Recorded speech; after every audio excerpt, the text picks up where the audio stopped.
Thank you, everyone, for coming tonight. I know it's Valentine's Day, and for myself, I can't think of a better way to spend Valentine's Day than to come out here and try to do something to reduce gun violence and make our community safer for our loved ones. So I thank all of you for joining us here tonight. Just remember to get the flowers on the way home, so you don't forget that. I also want to thank the Cleveland Heights Democrats for asking me to serve as president. I promise to do my best to promote our club's ideals and democratic policies and values, and to continue to work on growing our membership. Before we get into tonight's program, I want to mention that we are video recording tonight, and we'll hope to have this posted on our club website and our Facebook page so that you'll be able to review what happens tonight. We've also got sign-up sheets up at the right and membership envelopes. If many of you are here who perhaps aren't club members, it only costs $15 a year, annual dues, and we really appreciate you joining our organization and coming out for these public interest forums that we do put on. Let me talk a little bit about why we're here before we get into the panel discussion. December's massacre at Sandy Hook Elementary School in Newtown, Connecticut really provoked a lot of widespread discussion around the country on gun violence that I haven't seen for many, many years. And there are a lot of calls for government action to make changes in how we manage private gun ownership. And there's also a lot of vocal opposition from folks who believe that making any changes to our gun laws will be a violation of our Second Amendment rights. I didn't know this number, but I was on Congressman Marcia Fudge's website the other day, and she reported that over the last 30 years, since 1982, we've actually had 60 incidents of this kind of mass killing that occurred recently at Newtown. And I know for myself, it's easy to recall the big ones that happened, like what happened in Aurora, Colorado, and at Virginia Tech, and Columbine High School, and so forth, and then the shooting just a couple of years ago of Gabby Giffords, Congresswoman out in Arizona. You know, thank goodness she's recovered, and I give her a lot of kudos for leading a national charge right now to try to get Congress to act, to make some gun law changes, to reduce all of this kind of senseless violence that we're suffering from. Our intent tonight is to have a very respectful, thought-provoking discussion on what we can do about trying to reduce this kind of gun violence. And it's my hope that with all the different ideas and opinions and positions we may hear tonight, that we can come together as Americans and commit to do everything we can to turn around this and reduce this awful tide of gun violence. President Obama said it well the other night and on several occasions since Newtown, that we have to do this. Even if we only save one life, our efforts will be worthwhile. So let me tell you a little bit how the program is going to work. I'm greatly relieved to see Jim has arrived to complete our panel tonight. I give Jim credit for driving the farthest. He's from Vermillion. What's going to happen is I'm going to directly question our panelists in the first half of the program tonight. So I may put a question out there, someone will answer it, and then if somebody else would like to chime in, add a comment, disagree, what have you, we're going to get some conversation going in that fashion rather than me just putting out a question that all five of them are required to answer. I think we'll provoke some good discussion and conversation this way. In the second half of the program tonight, we're going to open things up for questions from the audience. And we've got a microphone set up. You don't need to get in line yet. It's going to be 30 minutes or so from now, but I'll let you know when you should get ready, when you want to get up there to directly ask a question or make a comment to something that's been said by the panel or a point that you yourself would like to make about reducing gun violence.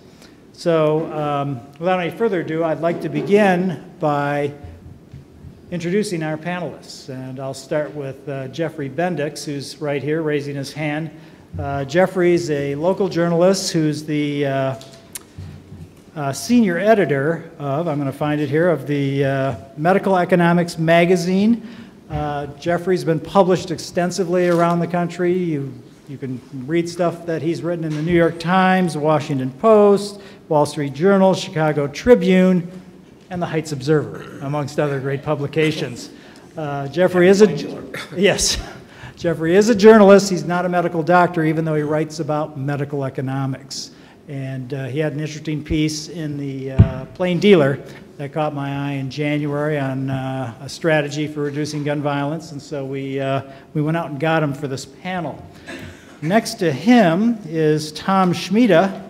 Tom is a well-known person in our community. He just recently retired after, was it 40 years as an educator? Okay. Yes. Teaching in our public high school, the last classwork or main subject matter being government. And Tom has had an extensive life in community service and so forth. He was a long-tenured president of the Cleveland Heights Teachers Union and has also served in public office, many years as a council person and as mayor in a town called Reminderville, which I'm not familiar with, in northern Summit County. He currently resides in Twinsburg. Tom also ran for Ohio State Representative from the 37th District last year, so we're very happy to have Tom here to join our discussion this evening. Next to him, most people in this town know Chief Jeff Robertson. How many years with the force? 32. 32, okay, and you've been chief now for 2 years. Yeah. Okay. I don't think there's anybody I more want to see coming down my street when there's a problem. The man has a wealth of experience and knowledge with dealing with our community and keeping our streets safe, and I welcome Chief Robertson here tonight. Next to him, our acting city manager, Susanna Niermann O'Neill. 32 years too? 34. 34 years. 34 years in city government for Cleveland Heights, and Susanna has been serving since last spring as our acting city manager. A wealth of responsibility. She acts not only as the city manager, but as our public safety director, and I'm sure she'll have many interesting things to say tonight about what we can do to control gun violence. And last but not least, on her left is Jim Reese, who's the owner of Firearms Defense. It's a company that he owns. Jim is a volunteer with the Buckeye Firearms Association. He's a consultant on the safe use of firearms and a strong proponent of gun rights in this country. He belongs to a number of associations like the National Rifle Association and others that promote gun ownership and gun safety courses and personal safety type issues, and they've been in the news a lot since the Newtown shooting for promoting a teacher education program on the safe use of firearms. So I welcome Jim for coming here tonight. So let me begin with just a question that I think I want to start with you, Chief Robertson, since you're right in the middle. All right. Recently, President Obama has proposed about 23 actionable steps for Congress to take to reduce gun violence and the upwards of 30,000 deaths we annually suffer in this country due to firearms. If you, in your role as the chief of police here in Cleveland Heights, could only do 2 of them or 2 or 3 of them, what do you see anything amongst those proposals that you think would be of value for community policing? I would say the one in particular, and that's mental health. Can everybody hear? Mental health. I think so. The president talked about a mental health review throughout the country, and as a police officer, even as a chief, I see mental health issues that the police deal with every day, and I see the lack of resources that we have to deal with them. Mm-hmm. We, you know, and I was talking to Susanna the other day, when I first became a policeman, if we came across a party with mental health issues and we had nowhere to take this party, a relative or whatever, or if it was a situation where they needed help, we would take them down to Fair Hill Hospital. Fair Hill Hospital would take them in, care for them, treat them, and, you know, bring them back into society after treatment. Mm-hmm. And we didn't see a repeat of seeing the same people over and over again. Fair Hill closed, so we started going down to St. Vincent Charity, and they were very receptive and did a great job, tough job they had down there. We would come to the emergency room, bring people in that had mental health issues, cutbacks in funding, etc. Next step, we don't go to St. Vincent, we go to University Hospital, who then evaluates, and last I was on the road, they would evaluate and then we would get the okay to go to St. Vincent. That has slowed down to the point where now our officers, and no fault on anybody in the hospitals or anything along those lines, I'm just saying that the program's not in place in my mind where you can take a person down to the hospital and have them put into the hospital and receive treatment that they need. We bring people into different hospitals or down to, I'm not going to pick on UH, but that's the one closest to our city. We'll go down to UH, and they don't have the resources, I believe, to hang on to the folks and treat them. I'm not a doctor, but you know, there's a reason we're bringing them there, but there's also some reason why all of a sudden they're back in our society immediately or very soon, and we're having problems again, and it's due to a mental health issue. I would like, you know, in Ohio years ago, we went from Fair Hill hospitals to community-based treatment areas where we put folks with mental health issues into the neighborhoods and group homes, etc. If it works, that's great. You know, it's a tough situation. I'm not saying to take people that have mental problems and lock them up like one flew over a cuckoo's nest type situation.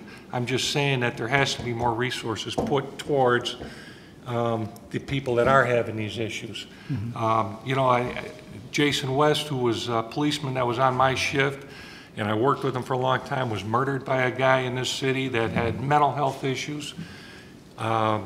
Timothy Halton, he was in and out of care facilities, and he was out and told to take his medication because he was schizophrenic. Well, a schizophrenic, unless you have a, you know, the proper person, they're able to control you and look over you and give you help, you might not take your medication, and Halton didn't, and we saw what happened.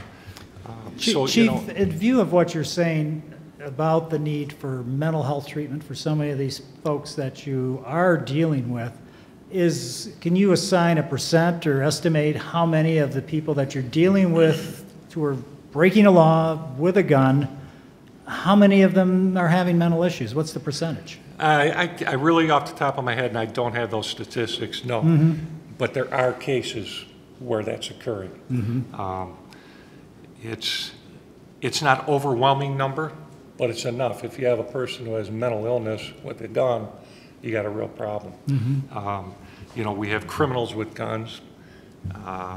You're seeing what appears to be more violent crime occurring with guns. But we can take, you know, that goes into another point I'm sure we'll get into, that the violent crime, the criminals who are not the people suffering from mental illness, lock them up, you know, period. The people with the mental illness are the ones that we really got to focus on, in my opinion, and from what I've seen over the years. They need help, and they're not getting it. Okay. Anybody want to comment on that, or Tom? Yeah, just a thought, and normally, you know, I suppose I'm here to talk more about school-related matters, but when you look at statistics around gun-related deaths, suicides outnumber homicides. And not only that, when you think of some of the horrible tragedies that have occurred in some of these mass shootings, how many of them ended up in the suicide? So I absolutely concur with what the you know, and the chief has said around those issues, and I think that has to be addressed in a big way when you really start analyzing those statistics. Yeah, I also think something that I see regularly is a lot of the shooters nowadays are quite young men with issues, and one of the things, and Jim Reese, I think I'll direct this question to you, is I read an extensive report recently about the firearms industry and their campaign to promote gun use to younger folks, to teenagers in particular. And they're doing a lot of things nowadays, and I don't know how much more they're doing than they used to do, but they provide firearms and ammunition, and training to youth clubs, promote relaxation of hunting restrictions for younger folks. And something that I kind of found disturbing myself is marketing these military-style rifles to teenagers. And sponsoring competitions and so forth. I actually even saw an advertisement this past Christmas in a junior shooters magazine. I was directed to it online, promoting the Bushmaster weapon as a good gift for teenagers for Christmas, and that's the gun I believe was used at Sandy Hook, so I kind of found that a little bit offensive. But I guess my question is, should we restrict the marketing of guns to minors and to the public like we do with cigarettes and other dangerous products linked to social costs and high mortality rates? Is that a fair question? Actually, I think that is a pretty fair question.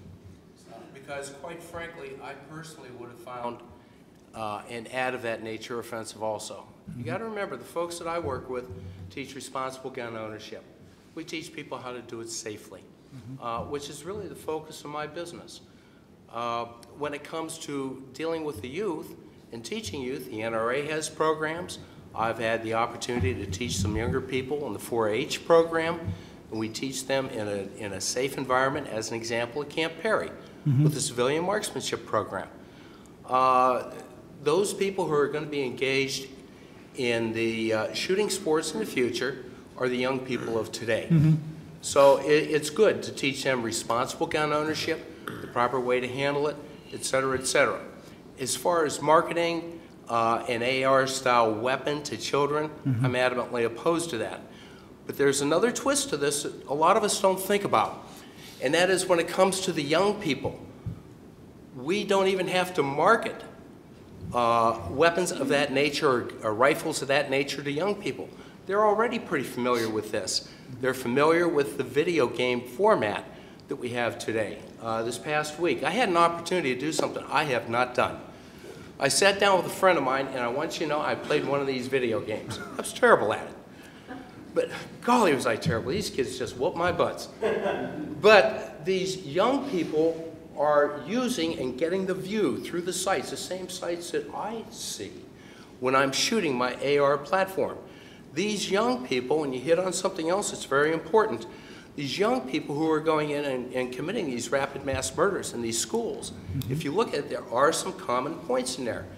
And some of these young kids have had more opportunities to shoot more shots successfully on these video games than I've shot over the last 30 years. They're walking into these situations as crack shots. You're going, my God, where do you get this training? Where do you get it? So I direct some of that towards mental health, as the chief pointed out. I direct some of this over the marketing that we're doing to these kids, not necessarily by the gun manufacturers, but the culture that's being marketed to these kids through these video games. It's a frightening culture. I sat down and played this game, and I was absolutely astonished at the reality type environment that these games are creating for these young people. That's a violent environment. So what do we do to address this issue? You know, I mean, there are no real definitive studies that link video games to these crimes and so forth, and it's a First Amendment issue. You know, what can we do? Does anybody like to address this in terms of what can we do to make these video games less popular, or to make people think a little differently about them? It seems like every home you go into, there are these Game Boy consoles with all of these fabulous games on them, or, you know, just incredible graphics. Could I pass a quick comment regarding Sure. that? I have grandchildren, and there are video games in my daughter's home for our grandkids, and our grandkids are from 12 years on down to 20 months. So there's quite a range of 5 grandchildren in this home. There is nothing like that in my daughter's home. My daughter rides herd over what goes into her home and that is input into these children's minds. Now, 2 of those children, 10-year-old and 12-year-old, I've had on the range, and those people, those young folks already know safe gun handling. They know what to do. They know if they find a gun, don't touch it. You go and get your parent, because they've been introduced to that properly in my brain. But when it comes to the video games, I think that is responsible parenting right there. Yeah, well, I certainly see the ads on television for these games. I'm amazed at the violence that is depicted in these games as just sport. And I seem to remember the first video game, wasn't it Pong or something, where you just hit a ball back and forth innocently, a tennis ball. Tom, did you want to jump in there? Okay. Let me ask a question to you, Jeff, because this kind of gets in that area.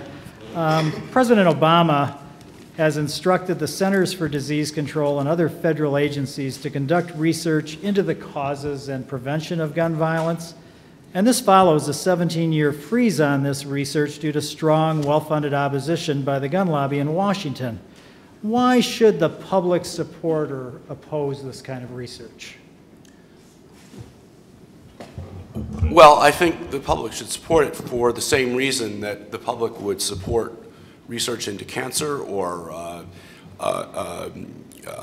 diabetes or any other disease that affects a lot of lives and takes a lot of lives. Guns take thousands of lives a year. I think it's a public health issue just as much as any disease. We need to know what causes it and how to stop its spread. And we can't do that without empirical evidence. And you wrote in your op-ed that you thought that we should look at this as a public health issue, and you made some suggestions. Would you mind sharing those with the audience tonight? Sure. The analogy that I drew in my article was between guns and cigarettes. Back in the 1960s, cigarette smoking was just a part of daily life, and close to half the population, more than half of men, smoked. And today, less than 20% of people do, adults do, pardon me. And deaths from cancer and emphysema and all the other smoking-related diseases have dropped dramatically. They aren't as low as we'd like to see them, but they're a lot lower than they were 50 years ago. Well, that didn't just happen by itself. It took a concerted public-private effort of education, in some cases, government action, like taxing cigarettes and tobacco products more heavily, and getting people to think differently about smoking and tobacco use, that it wasn't cool, that it wasn't fun, that it shouldn't be socially acceptable, and not making the product illegal. Obviously, it's still legal.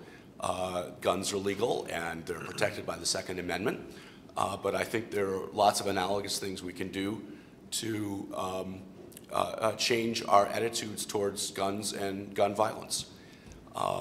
And I think it would be the kind of issues, the kind of actions that I'm envisioning probably wouldn't have stopped a Newtown massacre, because the kid who did that got those guns from his mother, who had them legally. But I think it might have more of an impact on the shootings, one person, two person, that gets a paragraph or two in the paper. The 500 people who have died so far in Chicago this year, more than have died in Afghanistan. But those deaths are just as tragic to the families involved as the deaths were in Newtown or Aurora, that's what I'd really like us to start getting a handle on. Mm-hmm. Anyone like to join in there, Susanna? Yeah, I think one of the things that frustrates everybody about the whole issue is the lack of common sense. There's different elements that are contributing to this whole issue. One of them is video games, and the fact that young people, high schoolers primarily, are totally desensitized to what the activity is actually doing. So I think from one point of view, that is something that educators and parents, and there's so many wonderful nonprofit groups that are reaching out to young people. I think that if there was a concerted, not necessarily a curriculum, but 3 or 4 goals to say, how can we get into this youth issue regarding the really grotesque video games that are out on the market now. And I think that's an adult responsibility, and it is an initiative that would make a difference. I mean, one of the things that struck me when President Obama was talking right after Newtown was when he said, "We're better than this."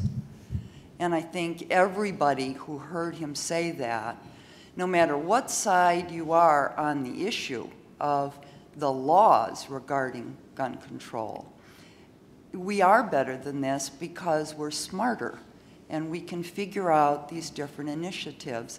The common sense that goes with the video game issue, the common sense that goes with the mental health issue, the common sense that would go with learning, educating regarding weapons. I think all of those things coming together aren't going to solve everything, but they can make a difference. Mm-hmm. And that is something I think that communities need to be looking at.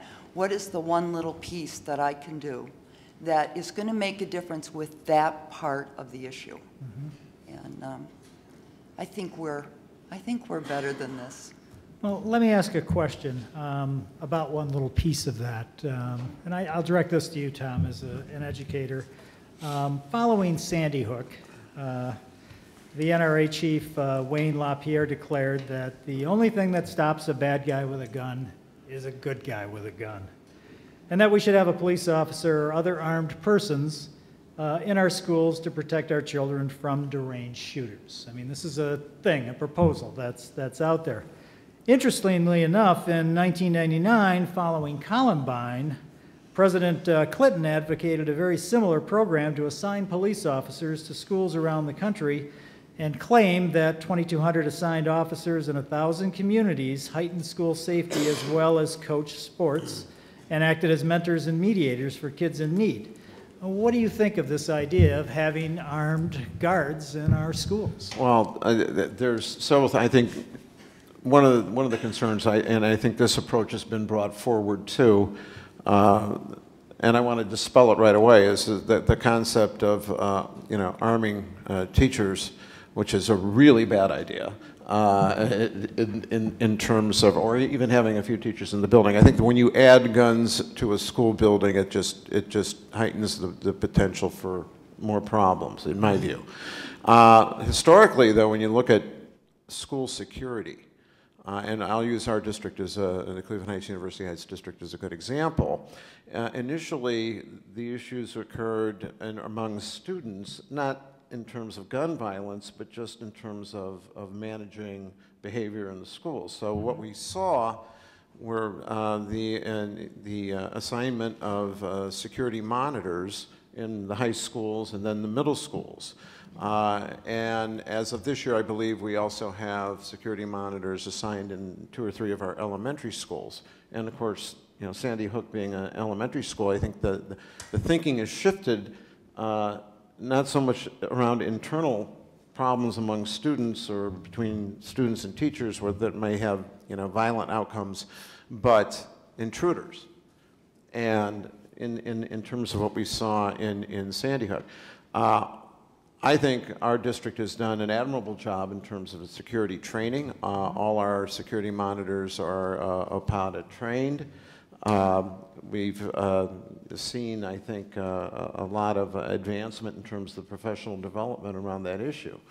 I don't know, and I know the district where my children went through had what they called a community policing officer, assigned to the high school.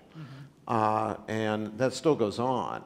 I don't know that that's an answer all in itself. I know at Cleveland Heights High School for part of the day there are some police officers Cleveland Heights police officers who work in the building. At least there were up until last year. I don't know if they're still there or not. But I think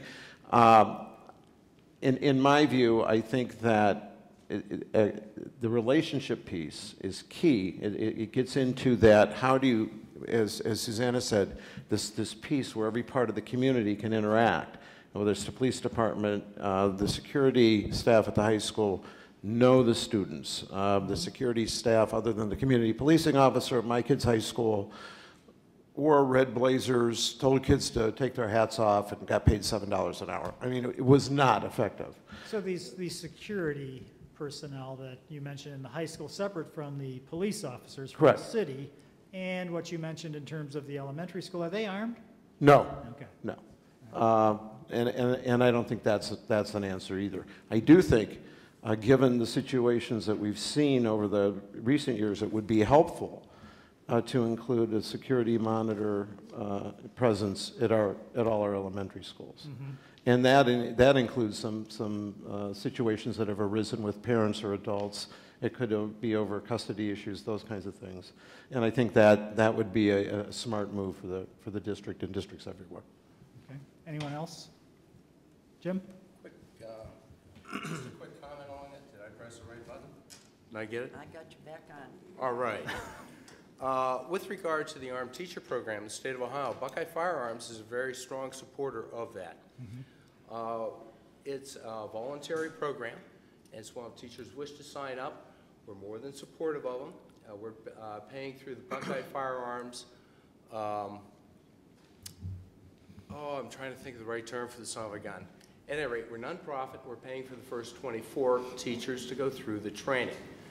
And of the teachers going through the training, we've had 1,390 teachers volunteer to go through that training so far. It may not be right for everyone. I understand that. But understand, please, that when we're sitting there looking at the teachers, they are going to be first responders at the scene in a school. That's one. And the second thing is, if your district, if your school has got a strong security system in place, you've already done the coordination with the local police department, you've already run drills of this nature, you've already done training within your school for these types of situations. You can't control everything, but the teachers would be that last layer in that layer of security that we put around our children to provide them with a safe environment in which to learn. So in this scenario, then, are the teachers actually going to be carrying sidearms, or where are the weapons going to be in the school? They certainly can be, but that's up to the different school districts themselves. What do you recommend? What would I recommend? You're talking to someone who teaches safe firearms. I'm a firm believer in firearms, used safely. I personally would recommend having concealed weapons in that school, because that is where it's important to be able to respond as fast as possible. I don't want to, you dial 911, you're calling a gun to the school. You're asking for armed services in that school for protection. Anybody else want to? I had a question. I was wondering if the teachers, the 1,000 plus 390, were there background checks done on those teachers? They'll be done on everyone. Be absolutely positively done on everyone. Okay. It has to be. If you're going to carry a concealed gun in the state of Ohio, and I have copies of the law with me, if you are subjected to a background check, and that would be the first requirement, is that the teacher is properly trained and licensed for concealed carry before they go to TDI for additional training. Okay. Just the numbers that I believe I have is that somewhere around 3% of adults in Ohio may have that concealed carry permit, but I have a real serious concern about bringing those weapons into the school, training or not. I don't think schools should become armed fortresses. I think we need to find better ways to, and that includes the community piece, psychologists, social workers, all the elements around that relate back to the mental health issue that the chief spoke to earlier in terms of dealing with some of these situations. The horrible tragedies we've seen, and most recently at Sandy Hook, they are rare occurrences, but they leave such a huge mark on all of us. And I think there's a tendency sometimes to look for quick solutions that may not be practical or may even enhance situations that could lead to greater dangers. Well, Tom, I think you raise a good point about concealed guns, and I kind of want to move on to those if we could. There have been, dramatic, or I should maybe not dramatic, but sharp increases around the country in the amount of concealed carry permits that have been issued. And I guess I'll introduce or ask this question of you, Chief Robertson. Does issuing more permits for concealed handguns make our communities any more dangerous? Should we be concerned about this? No. And I believe it was 2004 when the law became effective, CCW law. At first, my opinion on the matter when it came up was, I don't like that law. And that was, my first reaction. I'm a policeman. When I'm off duty, I carry a gun. Been around guns. My father and my grandfather were policemen. They carried guns all the time, and I thought that's who should carry the guns. Well, the law was passed. Our academy started offering the CCW training. We've graduated about 500 people through the academy on that training, and I agree with the CCW training. The people that come through the CCW training, as a matter of fact, I went through it with my son and a good friend of mine who's an orthopedic surgeon.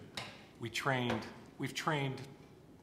plumbers, doctors, attorneys, accountants, people from all different areas of life, walks of life. And you're talking about responsible people that know what they're doing. Some come just to see what the class is all about. They pay the fee, go through the class, they want to go and shoot on the police range, and that's what they do. Some never get their CCW licenses. Some do, and then don't carry a gun. Some get their licenses and do carry a gun. They go through the background check in order to get their CCW license. They're trained in our academy, which it's an excellent program put on by the captain of the academy that takes 4 days. It's a little more than what the state requires, but when they leave that academy, I feel comfortable once they're qualified through the checks and everything to carry a weapon. And as I said, the vast majority of people carrying a concealed weapon, law-abiding people, all walks of life. A lot of people you probably know who carry or don't even know that they're carrying a gun. So, yeah, it's worked so far. Chief, I'd like to know, did you get any sense of why these people wanted a concealed carry? Why they wanted a permit? Why they wanted to carry a concealed weapon? Yeah, you get, again, some people are just interested in what's going on in our academy. They want to know what the gun laws are all about. There's some people that want it because they feel that it will protect them against crime. Do you think it will? Well, I'll tell you, I can say this. If I'm not a policeman and I'm walking with my wife through a parking lot after a show or something, and somebody approaches me, if I have the ability to have and I'm probably thinking because of my background, might have influenced my answer here a little bit. If I have the ability to lawfully carry a handgun to protect myself, more importantly, my wife or my children, yeah, I do. And I like the fact, again, looking at it from a police point of view, that some of these guys out there, the bad guys, are starting to learn that some of the people out here are carrying handguns for protection. I know a lot of people might not agree with me in here, but it's the law. I'm here to uphold the law. And from what I've seen since that law has been in place, it's working. Okay. Any other comments on concealed carry? Jim? Just a quick comment there. In the state of Ohio, there are over 300,000 citizens that have been through the program, such as the chief teaches. The minimum requirement for that course is 12 hours. My courses typically take between 15 and 16 hours because there are no shortcuts. There are no shortcuts in teaching safety and good gun practices. There are about 8.5 million people in this country that carry concealed or are licensed or have had the training and choose not to carry. 8.5 million people. I haven't seen numbers yet, and I'd like to see numbers on those responsible citizens. Do you see any crime committed by them? Odds are pretty good. You're not going to see it. These are good, compliant citizens. The average citizen coming through my particular class right now is probably going to be in their 50s. They've been concerned about it. They're a little bit curious. They may or may not have a strong background in firearms, but they're there to learn and learn the law. The NRA, Buckeye Firearms, myself, and some of the other people that we teach with, we don't just teach firearms. Part of our community service is reaching out into the community and teaching a program called Refuse to be a Victim. It has nothing to do with firearms. It has everything to do with situational awareness. What can I do to my home? From cutting the shrubbery a little bit shorter, maybe some accent lighting around your home, better locks on your windows, better locks on your doors. What can I better do to protect my home? So I'm not a victim of some of the crime that we're seeing today. The more you do, the better off you are in terms of protecting yourself. And just one other quick note, and I promise to get off my soapbox. There was a court case in 1981. It was Walker versus Washington, D.C., made it all the way to the Supreme Court. And I think this was the most interesting court case, and there have been no fewer than maybe 10 since then. But what it basically says is that the chief does not have any particular responsibility, nor do his patrolmen, to protect me. They protect the community at large. I have an individual responsibility to protect myself and my family. How I choose to do that is, again, it's a personal choice about what you choose to do.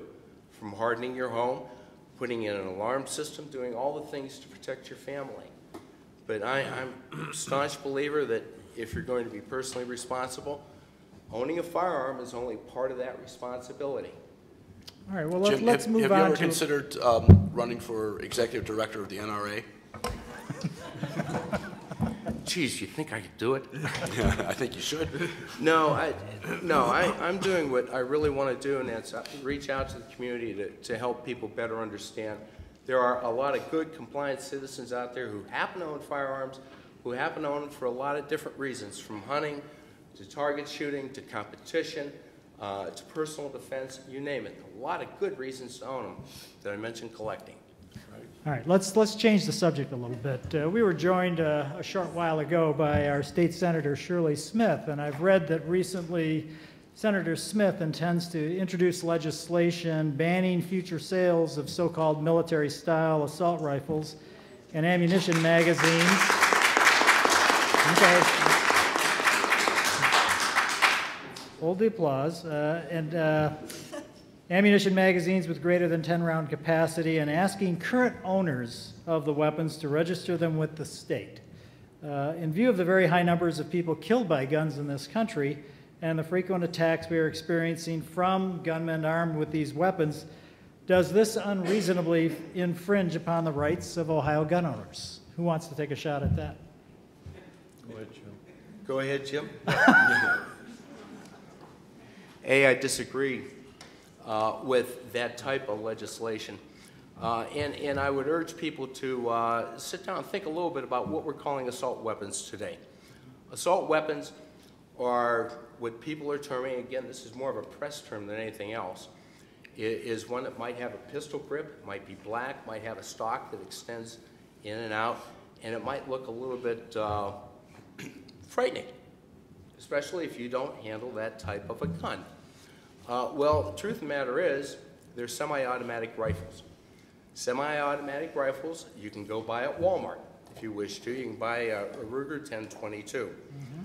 You can also own I've been online. I've seen all the gun ads Yeah. at these stores. It's a little frightening. They're out there, but the point is, it's nothing more than a schematic that's based upon basically cosmetics. And that's where that term assault weapon's coming from. If you want to equate that to, say, news footage that you see of the soldiers in Iraq, Afghanistan, are serving around the world, mm-hmm. The weapons those people have are different from what we own in the civilian market. Those people have an automatic feature on theirs, and there's a little switch right on them that they can throw, and it becomes an automatic weapon. I regard that as an assault weapon. What I shoot could have a wood stock. It may not have a handle underneath. As a matter of fact, my most powerful one doesn't.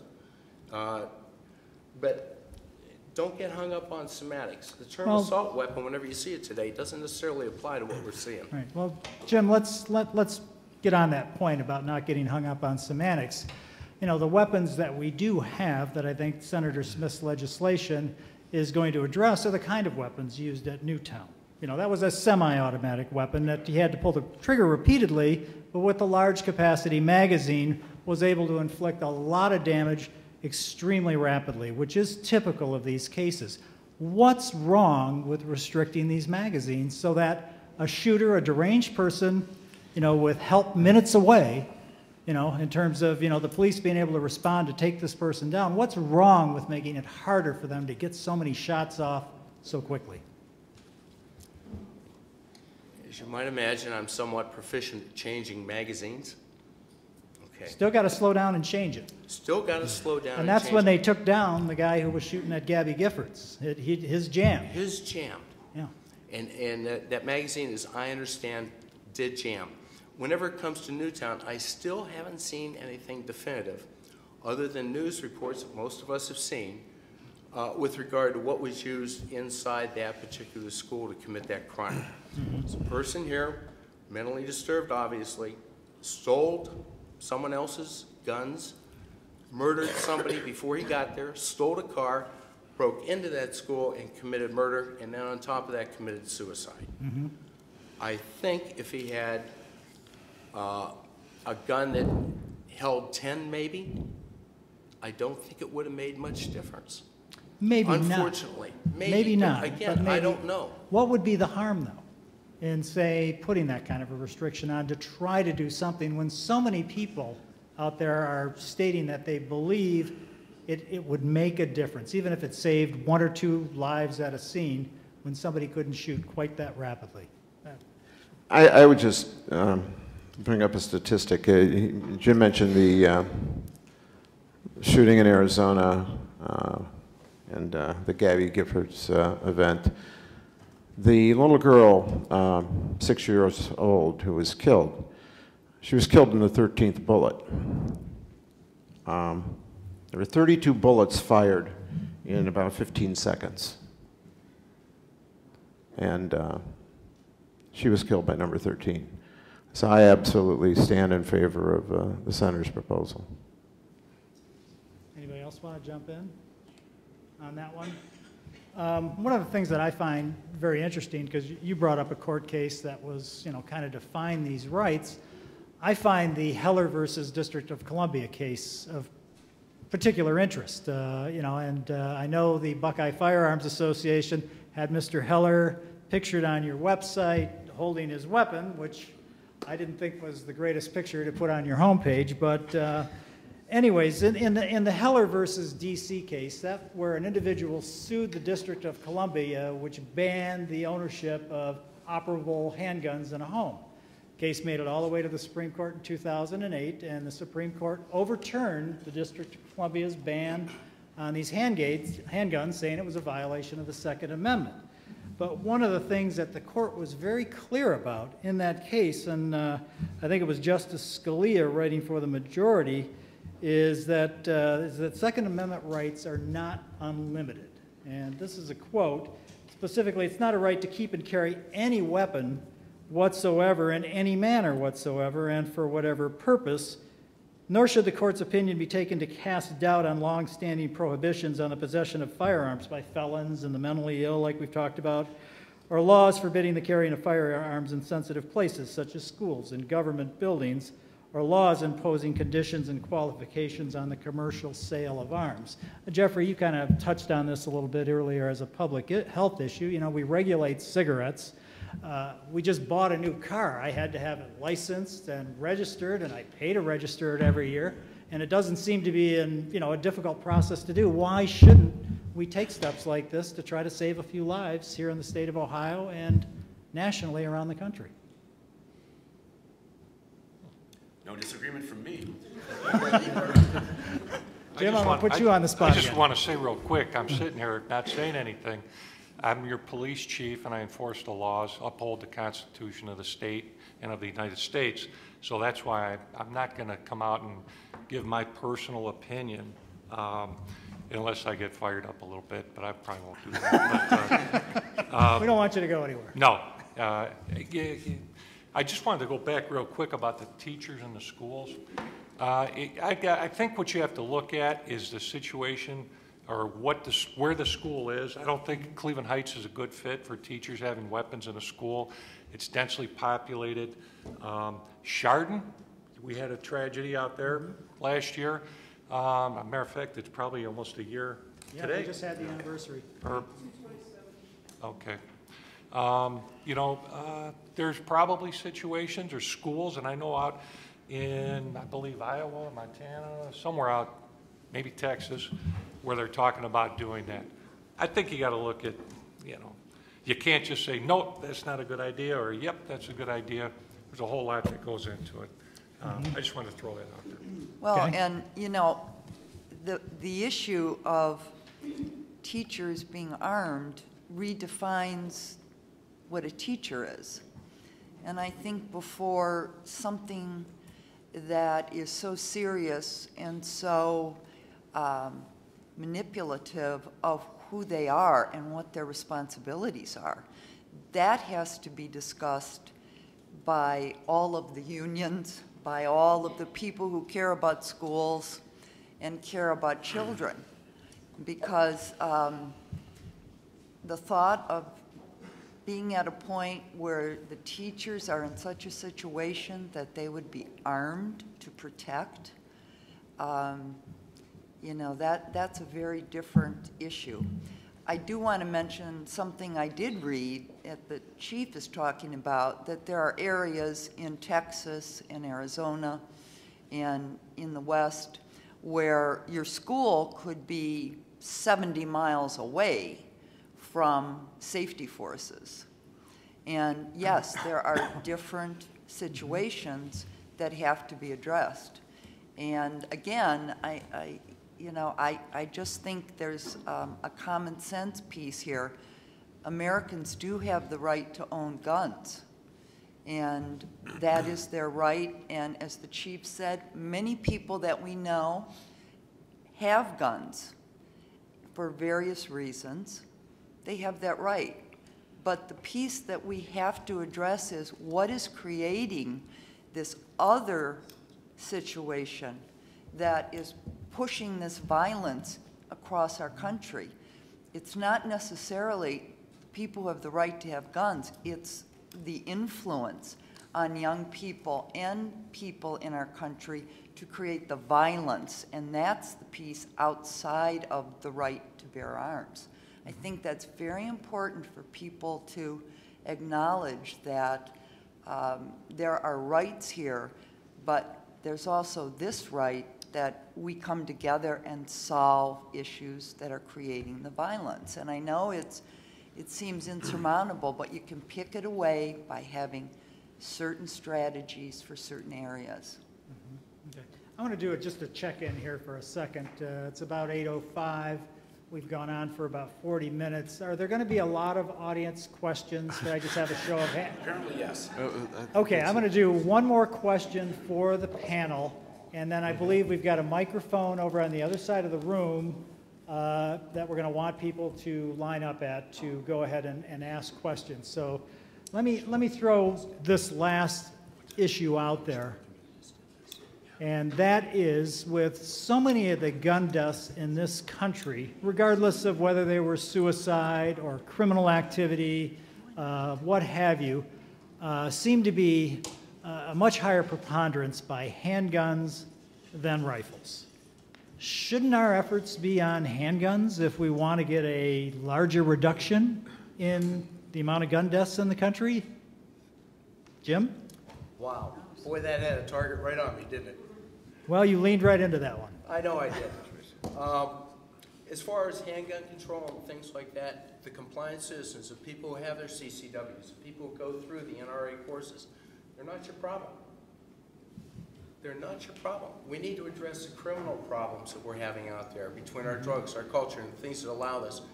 The guns are out there. The guns are out there. Responsible owners have them in safes. They have them put away. They deny access to unauthorized users. That is a tough, tough issue. And the reason is, I don't want our government coming in and telling me I got to register every handgun I own, although most of them I bought through FFL dealers and that kind of stuff anyways. But I got to register everything. I've got to pay a tax on it. I got to do this, got to do that. I don't think that's the right answer. Yeah. Tom? I think there's two issues. One is around, first of all, secondary sales or private sales are unregulated. You can walk into a gun show and lay down, I've seen it happen, and lay down cash and walk out with a gun, and I think that's part of it. I think the other issue is there probably has to be a re-examination of you know, what happens in courts and what are the you know, results and sentences for gun convictions. The president the other night mentioned a 15-year-old girl that was shot and killed not far from where he used to live in Chicago. Had been in the inauguration parade. Exactly, had been in the you're right, in the inauguration parade, and it was she got caught, I believe, in a crossfire in an attempted gang-related shooting, as I understand it. But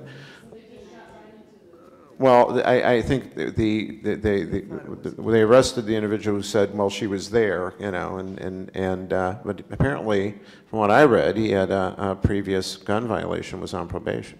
Now you have to ask yourself, had the penalties been more, you know, stringent and severe, is that an answer as well? I mean, I think maybe we have to look at those gun violence issues in terms of offenders who end up on probation.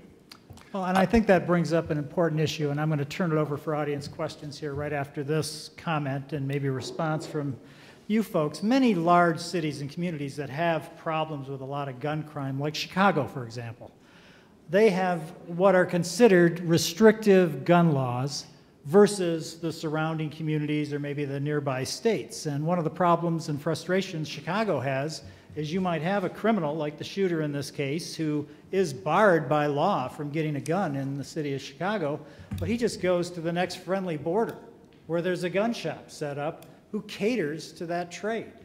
And it just seems like that's part of the problem, is that we have inconsistency within our laws from community to community and county to county and state to state that might do a better job of addressing exactly these kind of issues. Would anybody care to comment? Chief?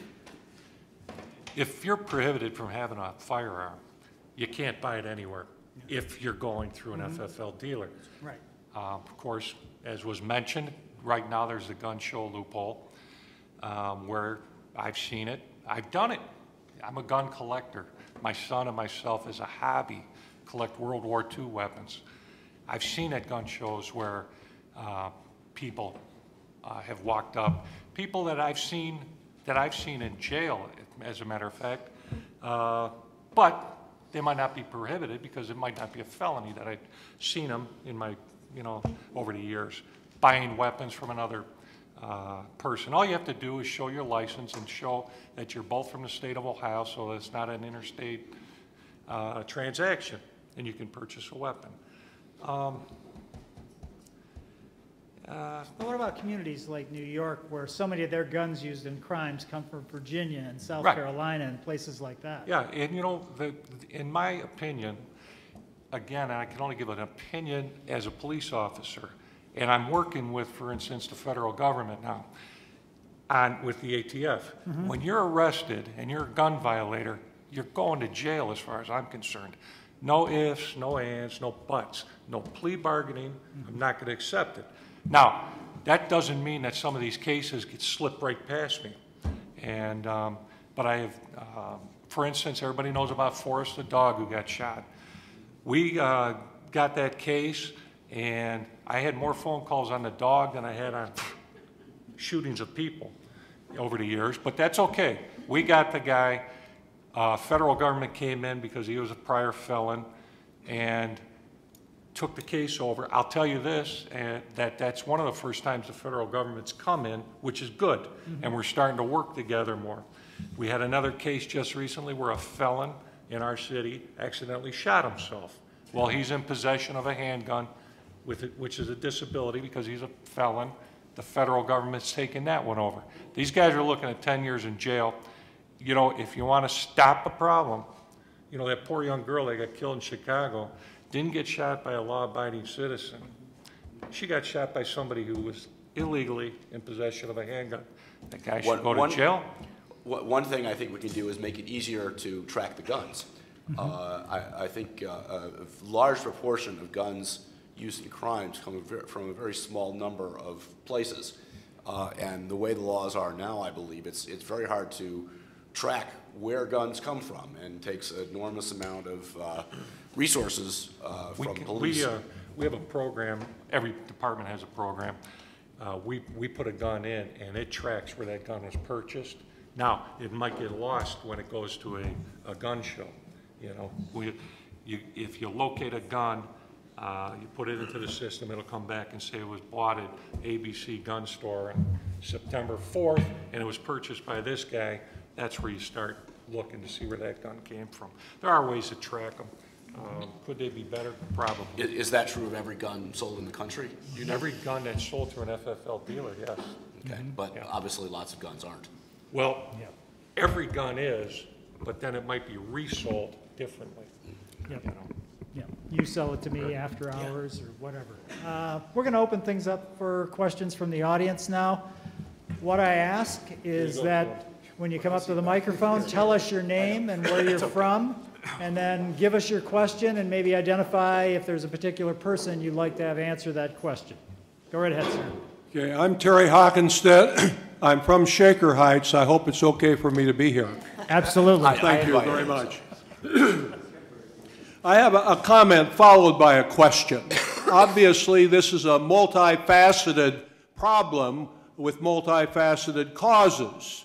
Certainly, mental illness is a concern, and I'm very much in favor of improving our services and to help people who suffer from mental illness. However, if you take a look at comparative studies, cross-national studies, you find that other major democracies have a much, much smaller per capita death rate via guns. They have mentally ill people.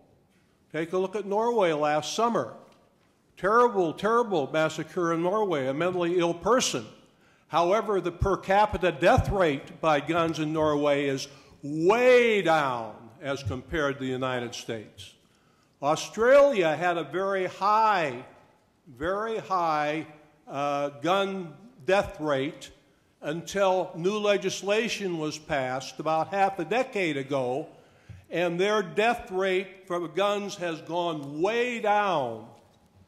So my question simply is, since there is a clear relationship, the evidence shows, between the number of guns in the society and the number of people that are killed by guns per capita, what is the rationale for keeping the number of guns we have in the society today? Anybody want to take a swing at that?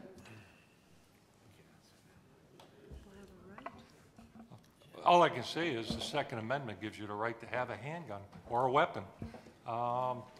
And that's not the problem. Again, I'm not going to get into my opinion, but as you said, it's a multifaceted problem.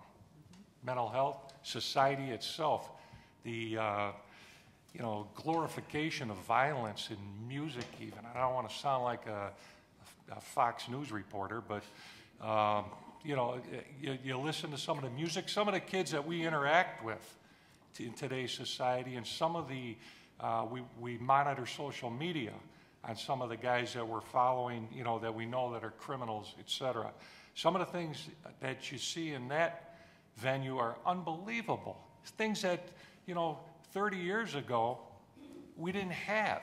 And there's a problem here in society, and I'm not going to be preaching, but why is as something as simple as on Sunday evening, when you used to sit down as a kid and watch Walt Disney after Mutual Omaha, Wild Kingdom, nowadays if your kids not upstairs playing Call of Duty on a video game. He's downstairs watching some reality show that's, you know, out of line. So, I mean, there's guns because you have the right to have a gun. That's the answer.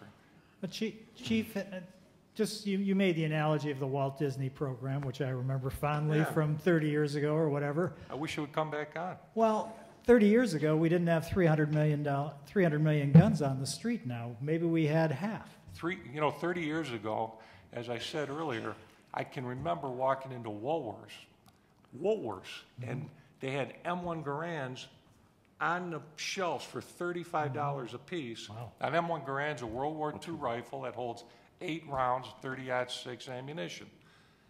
Back then, you didn't even have to have a background check to buy them. But they all got bought, and they're probably in somebody's collector's safe right now, but there's something that's changed. I don't know. It's way too above my pay grade. Okay. Well, let's go to the next question out here. So I would like answers kind of down the line from you guys as to, would you support, my name is James Pash, by the way, would you support a federal universal background check that closes the gun show loophole, that closes the loophole that exists where you could just transfer weapons to family members without background checks being done? And if you're not for that, why are you not for that? And then the second issue is on gun registration, registering your guns. I know, Jim, you said you don't want to register your gun. If you're not, if you register your guns, if everyone had to register their guns the way we register our cars, and your car gets stolen, it's easier to track what happens, catch who has it. Why? I understand it's a slight restriction, but why would you be adamantly against that idea? So if you guys could just, and ladies, go down and please tell us why. Thank you. Why don't we start at this end with Jeff? I think it's a great idea. I wish Congress would do it tomorrow. Yeah, I would support it. I think one of the issues is concealed carry weapon portability, and registration in terms of, there needs to be, I think, a lot more adequate and thorough data reporting and access to data. I think the other part of the problem is a lot of those guns that are out there are probably, I don't know how many of them would be traceable or registerable if their hands are wrong people. You're going to get the people to register the handguns like myself if it becomes law, that are law-abiding citizens, and you're going to have the people that for instance, killed Officer West with a stolen gun from Pennsylvania, not registering his handguns. Will it make a difference? I don't know. That's my opinion. If it becomes law, we'll enforce it. That's what I can say. I do support it. My opinion on this issue is that everything that we can do that's reasonable, that has impact on this terrible issue we're dealing with, we should do. Because if you add up all those little pieces that we do, we might get closer to resolving the issue. I think registration may well end up being part of the law. If it is, I'll register everything I have. I'm a compliant citizen. Most of the gun crime that takes place in this country, even if we have all this registration, the guns that are going to be used probably aren't the ones that are registered. Good, compliant citizens manage their guns. They take care of them. I'll register them if I have to. I've bought my guns through FFL dealers. If you can close some of those loopholes that prevent the criminals from getting guns, or mentally ill people from getting guns, you will not get pushback or resistance from groups that I belong to. I want a safer environment. For my kids, myself, for you, for all of us. I think President Obama said it best. He said that just because we can't do everything doesn't mean we shouldn't try something. Yes. Right. Yep. Why don't we get another question? Okay. My name is Lisa Herzog. I think that one of the key things here is that we take responsibility, no matter what field we're in. I'm a retired teacher. So we've gotten strong statements from the OEA. and from the Ohio PTA. If you want to look them up, they are very strong statements. And in terms of mental health, one of the problems that we've had in education in Ohio is that the money has been taken away for counselors and for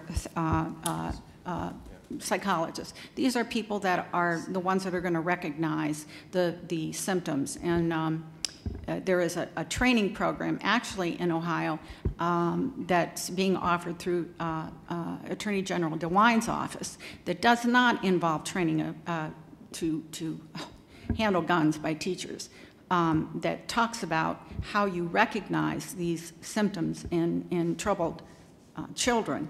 But those kinds of things we need reinstated. And I don't always like to read something that I'm not sure if it's entirely true. I mean, I don't know. It's from... Is there a question? Is there a question in there? Yeah, there is a question. I have so many things right, that I feel have been said that are untrue, but... Let's focus on one and try to ask a question because we've got a lot of people waiting in line. I understand that.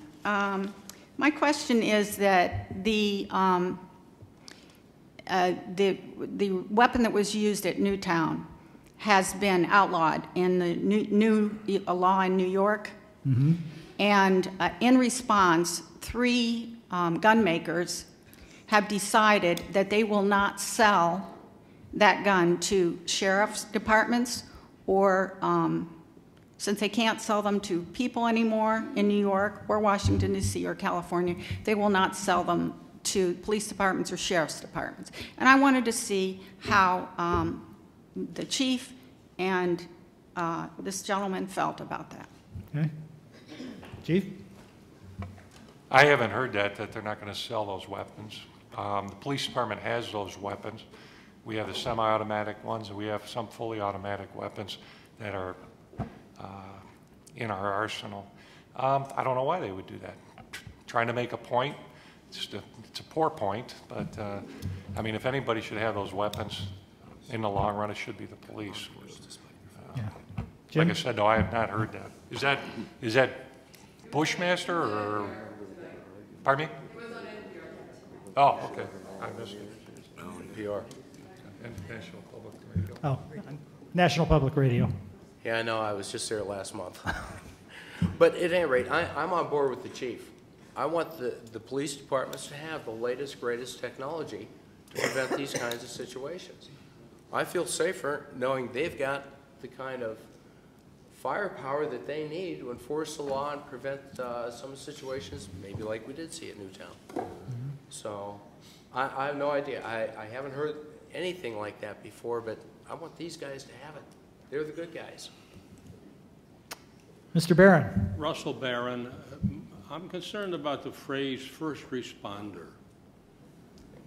We talked about teachers. Their responsibility is to children first. Now, I'm trying to understand and put myself in the position of a teacher who is wearing a weapon or has it in the drawer or wherever it's at, and the alarm goes off, somebody's intruding. Is she supposed to take the gun and look for this person? Is she supposed to herd the children into a closet and then wait? I don't understand the concept of arming teachers. More importantly, I'm in a theater. I may have a concealed weapon permit and I'm wearing my gun. Am I a first responder if somebody invades the theater? Is the guy down the aisle who's also? We don't know each other. Is he going to respond? I don't understand how it'll work. I don't know what the mentality is that's instilled in a person who comes to academy or to your school. To how do they react? They've never been under fire. They've never actually experienced this kind of a thing. What the hell are they going to do? Are they going to shoot somebody by accident? Is the cop coming in the door not knowing who that person is going to shoot that person? That person's got a weapon. How do you do this? Okay, corral. Yeah, that's what it becomes. You know, just to respond to that somewhat, all those concerns that you raise are legitimate concerns. How do we respond? How do we train for this? You respond like you train. I think the chief would acknowledge that. That's the reason we have to have these folks. If we're going to put anyone in that position, they've got to go through a qualified training program to teach them how to respond. Our children's safety is first. I agree with that. I don't want an okay corral. I don't want 15 people responding in a movie theater. These are complex issues. I don't have. How do you do that? 15 innocent people who don't know each other come to the same theater, and coincidentally, they're all carrying weapons. Because it's a great movie, and it's not a shooting kind of a film. Maybe it's a love story or a romance, but something's going to happen. And they're all going to suddenly, what are they going to do? How do they coordinate? You're not going to sit there and coordinate. You're going to respond. And here's the point. You've got one person up there shooting at all of you. I would hope that if you're going to shoot at anybody, you're going to shoot at that person who's assaulting everyone, if you do choose to respond. Again, if you're wearing a gun, you're wearing it by choice. If you're wearing it by choice, you've gone through the appropriate training. I would trust you. I would trust you to be reasonably competent in making those kinds of decisions. And as far as the police respond, the chief will tell you this too. If I'm in a situation like that with a shooting situation, if I'm carrying my gun, I'm carrying my cell phone too. And I'm aware of what's going to happen when the chief shows up if I've had to defend myself. It is my task. I lay that gun down so I'm not a threat. I've called them. I know I'm going to be arrested. I know they're going to confiscate my gun because they need to investigate whatever transpired there. We know that. We've been trained. We understand that. So my response to you is I would hope that you've got the training to respond properly. The teachers in that environment will get some very specific training different from how I teach. Okay, let's move on to another question if we can, just in time interest. Well, the president has proposed 23 different items. My concern when people raise the issue of mental health, it's as if my one vote goes for mental health. My concern is that when people focus on mental health, it's it seems sometimes to be an excuse from not going and embracing the other issues. Mental health, I would like to, if you would bear with me, 2 examples where there was a very serious interplay between mental health and violence and the potential for violence.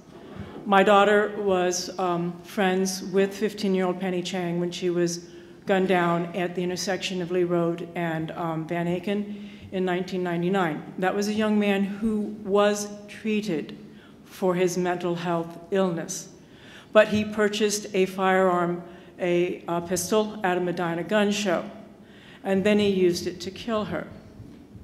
He was deranged. We knew he was deranged. I talked to our police chief at the time, and he said that Scott Struthers, then when asked the question the day after he killed Penny Chang, have you had a loss recently? And he said, yes, my friend Penny died. Clearly mentally ill. I'm also a landlord. So I went through the Shaker Heights landlord training. My first rental property, there was a family that came through. They did not end up renting for various reasons, but they ended up next door.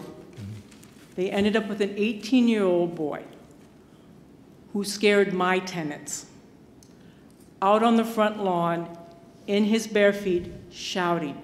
They heard him say, I'm going to kill somebody.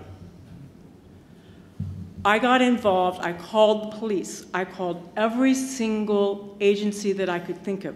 I called the landlord next door. The gist of it was I had to get my tenants to call the next time there was an incident. Thank heavens, the next incident involved fists and not guns. My question to all those people on this panel, when there is a mental health issue, how do you keep people alive, the person themselves who might harm themselves or the person who might harm others? Mental health treatment takes time, but you can go to Medina Gun Show in an afternoon. How do you keep people alive while you deal with the mental health issues. Who wants to take a stab at that?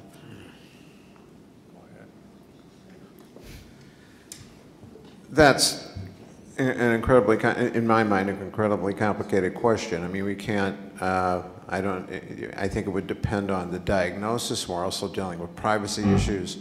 I really, don't know. Then are we saying that we don't? I'm sorry? Then is the answer that we don't?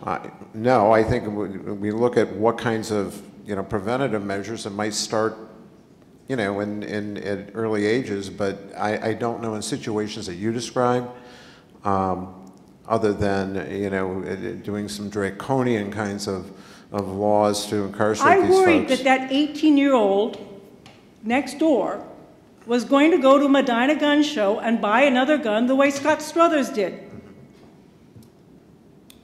And what I don't understand is why everybody on this panel who says they are concerned about public safety isn't coming out and saying everybody who owns a gun who wants to buy a gun must go through a background check. So that's my question. I don't understand your logic. Who was against that? Yeah, I think everybody was pretty clear. Jim, are you in favor of universal background checks? Sure. Universal background checks, all gun shows, all firearm transfers, except within family members? I try to be on the good side of the decision. And when I say that, I don't have a big issue with background checks in that. If I want to give, as an example, a World War II type of gun as a collector to my grandson, do I have to go through a background check to hand that to him? I'm not talking family members, but would you support requiring universal background checks at all gun shows? You know what? I can say yes to that without an issue. Absolutely. Okay, thank you. Okay, let's move on to another question. We've got a couple more people. Yeah, I know. I was afraid. Hey, good afternoon. My name is Orville Entley from Garfield. And to the chief, carrying concealed weapons, and I would like you to elaborate to the people, because one of your statements stating that after going through the program, please tell them how difficult it is when you do have your license and what you have to do. You get in more trouble even more than the other person. So a lot of people don't know that, so please elaborate on that to state the fact. Secondly, carrying guns in school, pretty much I don't think it's a wise idea, because 10 hours, 20 hours, 50 hours of training, imagine the hallway when you give recess. That's how it look when sound or anything goes off in a school. And watch these kids run down the hall. There's not enough training. 10 hours training, a hour training will not do for anyone to protect those kids. So therefore, if we go back and see where this started at, we could start by bullies, okay? And the kids that start these violent are kids that are unsure of themselves, that have been pushed around, dragged around in school. So if we take that time out to go to different schools, classes, and acknowledge those kids and take them to the side, let them get confident, find out why they're pushed around, and secure them better. That's the reason some of these problems occur. Because when these kids go out, they don't buy a gun, like you said. They look for the confidence of something that gives them more strength than they have to carry out these violence.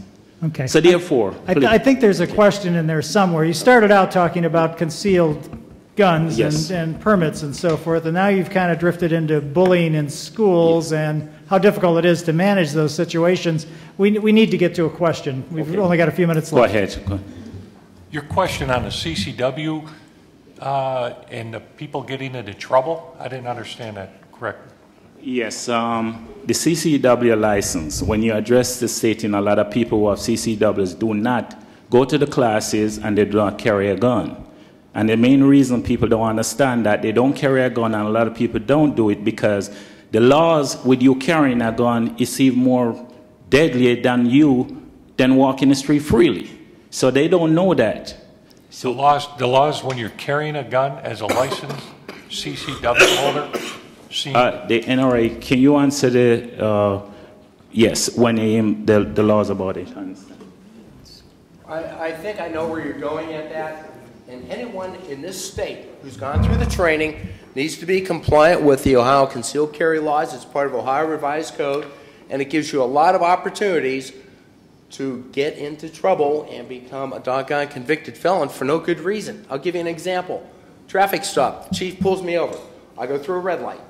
I am licensed to carry a concealed handgun. Whether or not I have it in the car might be a different story.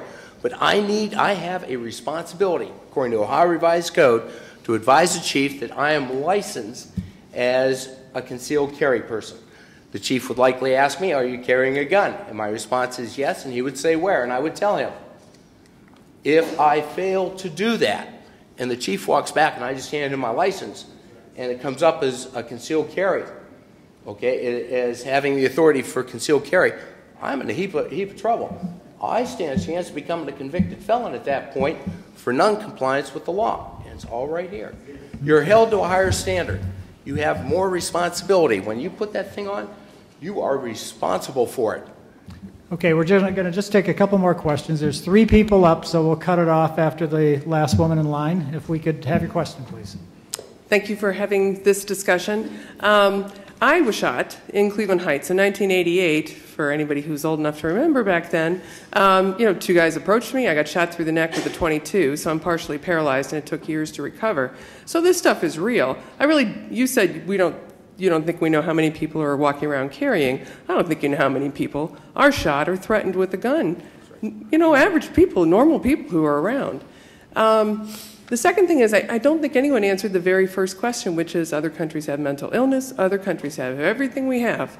They don't have the gun violence, but they also don't have as many guns. And then as far as the response, if you're trained, I think that's a chimera. The police chase that happened last month with thousands of bullets? They're the best trained people in the world, and I don't mean that to disparage the police. They're the best trained we have. And that was a fiasco. The guy outside of the Empire State Building, the police, just rounds went everywhere. And I was there. And there aren't really actually a lot of us. We never have a voice. I never hear gun victims. Where was my gun supposed to be? I turn around, there's 2 guys standing there. One grabs my arm.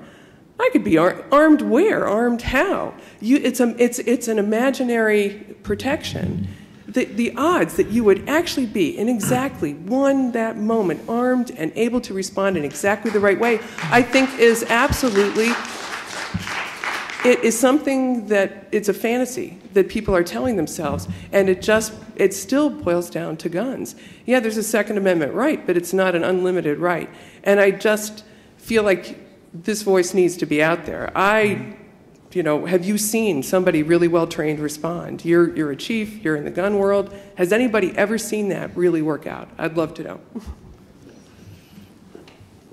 Just to answer that, in City Hall today, one of the directors of one of the departments brought me an article where there was just recently a shooting, and I don't remember, got a lot on my mind, don't remember where it occurred, but it occurred just recently, and you could probably find that on the internet, where a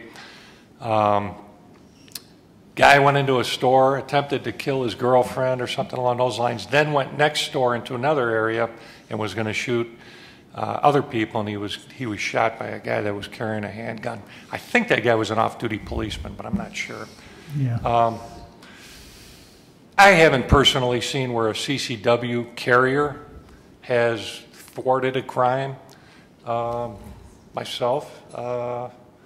No, but has it happened? Possibly. As I said before, when the law first came out, I was against it without really reading into it. Now that I've read into it over the years, experienced it, I'm for it. For law-abiding citizens to have the right to carry a handgun. I want to, as I said, the guy who shot you, was that on Lee Road? Yeah. I remember that, actually. I'm sorry about that. We caught the guy, though. Yeah. He got community control. No, he did. He got sent away, fortunately.